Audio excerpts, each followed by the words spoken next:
So we get to our last section of the course on the budget, or as I've labeled here, finance, the F from the WTF joke I made in the very first intro slides.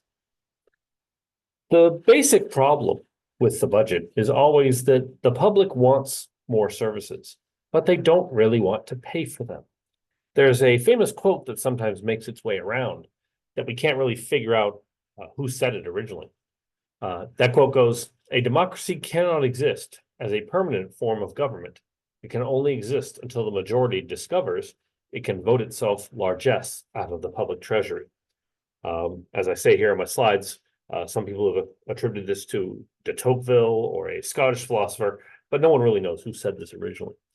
The basic point is, once you can vote yourself free benefits from the government, why wouldn't you? And then people after you get to pay for it. But why is it so hard to balance the budget in California?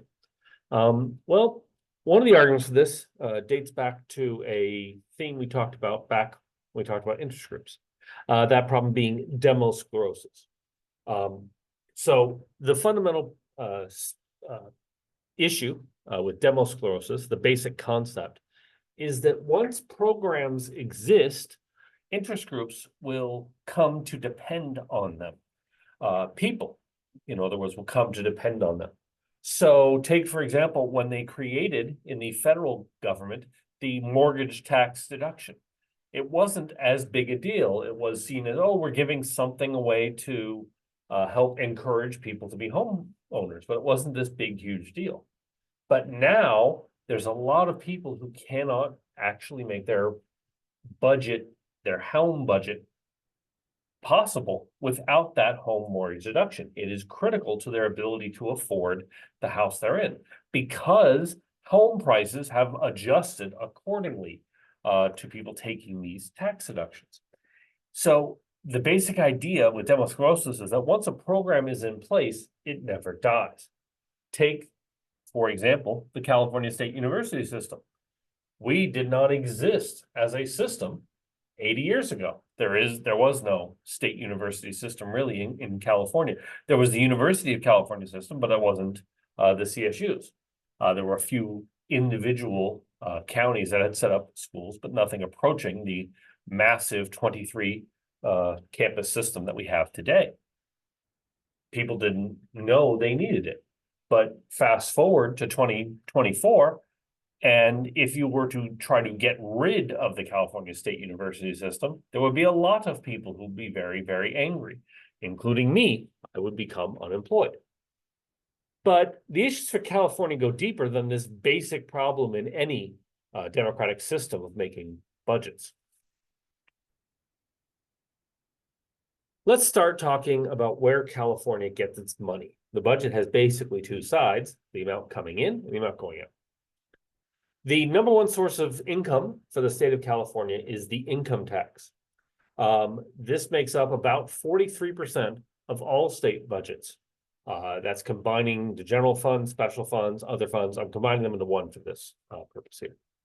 This, in recent years, was down at 45% in 2013. In 2021, the income tax made up 53% of the income of the budget. So income tax does vary. It's around low 40s to low 50s in the share of the budget it makes up. Our income tax in California is very progressive. I don't want you to misread progressive here. Progressive in the context of a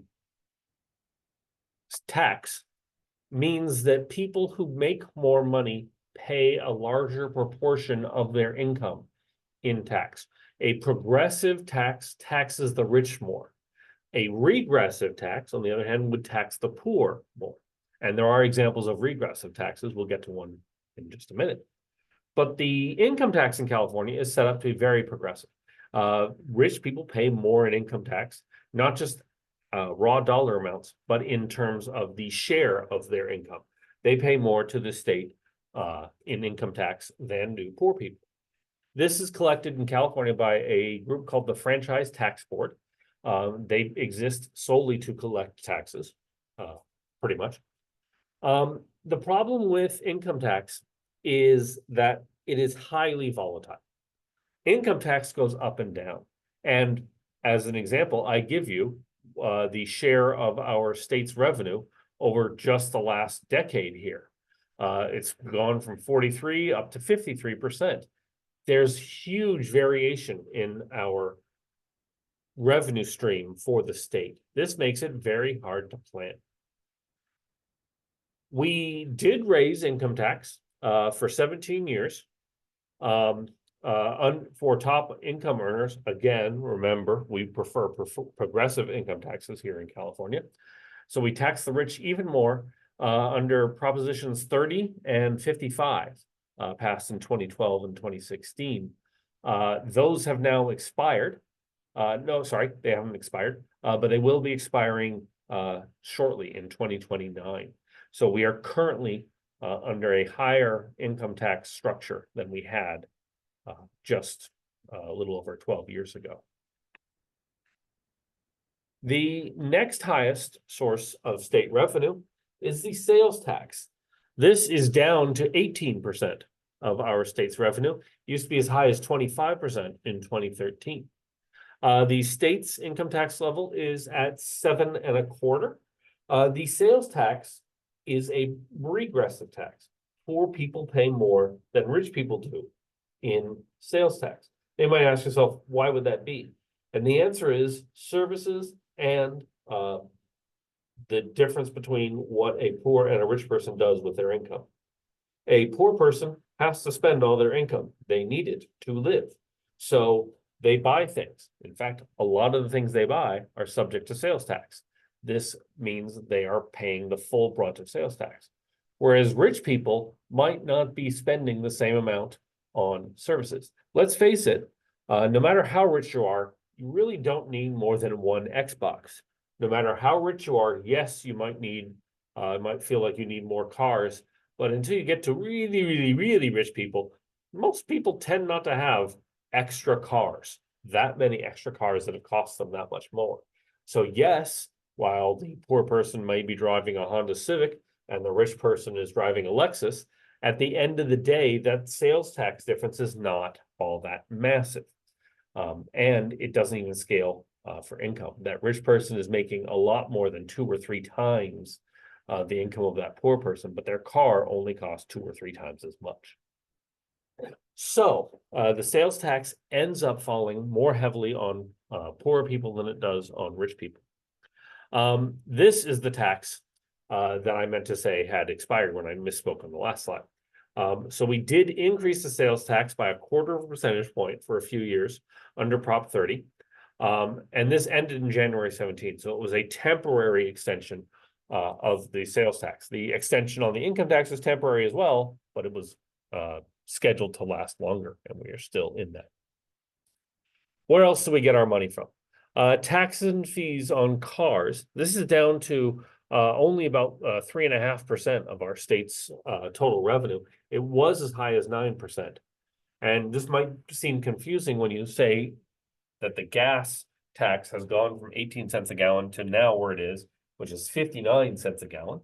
But the simple truth is the electrification of cars is dramatically cutting down this revenue source. They did, a number of years ago, offset that by increasing the registration fee that people who drive electric cars pay. So I have an electric car. My license fee, my fee to do my license is actually more than a similarly aged and priced gas car. And that's to make up for the fact that my car does as much, or in fact, as an electric car, does a little bit more. Electric cars tend to be a bit heavier because of the batteries. Damage to the roads than a similar gas car, but I pay no gas tax. So the idea is I have to pay the DMV more money to register my car to make up for that. Because this source of state revenue is almost entirely earmarked for highway and road work. So they've had to increase fees in other ways in order to make up for some of this deficit. The corporation tax. That is now 13.5% of the state's revenue.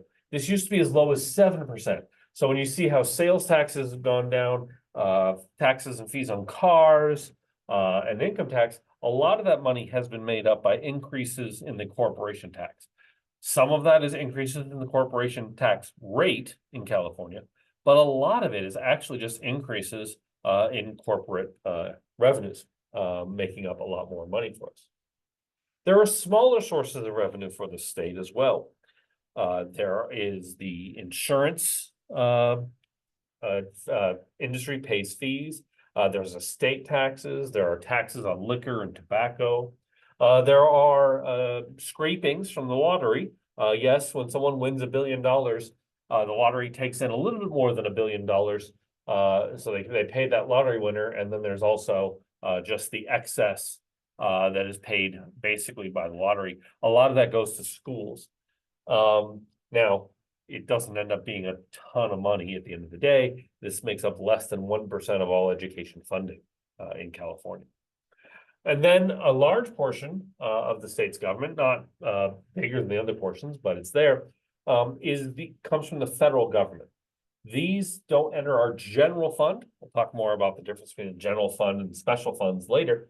But they do end up getting passed through our budget. There are a number of programs executed in the counties that are actually federal programs. So for example, when you get Social Security disability, not the Social Security for becoming in your 60s and you're retiring, but the other plan of Social Security is also a form of disability insurance. Technically, the program is called Social Security and Disability Insurance. And people who are disabled get some money from the federal government to help them. But the problem is you can't assess whether people are disabled by having them come to DC. It would be fantastically onerous on them. So this is actually done through county offices. There are county offices run by counties that administer this Social Security program. So the federal government pays for those. They pay for the workers in those places. They pay for the benefits that they're giving out, all that stuff. But the state and the counties end up footing the bill initially. So I had a neighbor who actually worked for the Social Security Disability Insurance Office in Orange County, and her paycheck comes from the state government.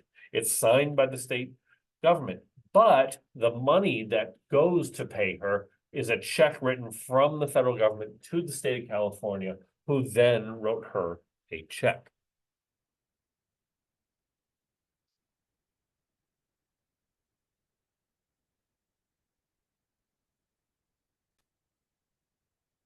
So what does that get us overall?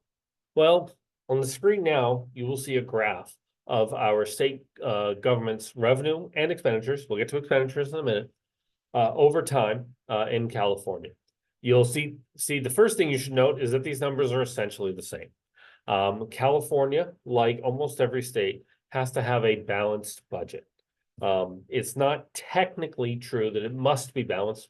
We'll get to it later. The governor has to propose a balanced budget. It can be unbalanced after the governor's proposal.